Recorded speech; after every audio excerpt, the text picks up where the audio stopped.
دوای زیاتر لە 3 مانگ لە وەستانی پرۆژەی ئاوی گۆبتەپە چەمچەماڵ بە بڕیاری وەزارەتی دارایی و ئابووری هەرێمی کوردستان بڕی 5 میلیارد دینار بۆ پرۆژەکە خەرجکرا لە کاتێکدا کۆمپانیای جێبەجێکار داوای 10 میلیارد دیناری وەک پێشی نەکردبوو.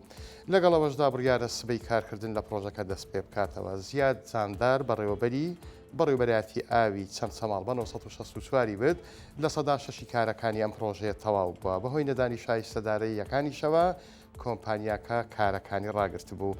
لە ڕێگەی جێگری سەرۆکی حکوومەتی هەرێمی کوردستان 5 میلیارد دینار پێشینەیەکی بۆ خرج کراوە تا دەست بە کارەکانی بکاتەوە و تیشی بڕیاریان داوە ماگانە لە کاتی خۆیدا پێشینێک بۆ پرۆژەکە تەرخان بکەن بۆ ئەوەی دووبارە دووچاری لە کاروەستان نەبێتەوە.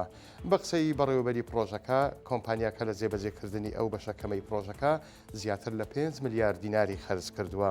پرۆژەی ئاوی گۆبتەپە چەمچەماڵ یەکێکە لە پرۆژە استراتیژیەکان کۆتایی بە گرفتی کەم ئاوی لە سنووری قەزای چەمچەماڵ و دەوروبەری ئەهێنێت بێگومان ئەگەر تەواو بکرێت.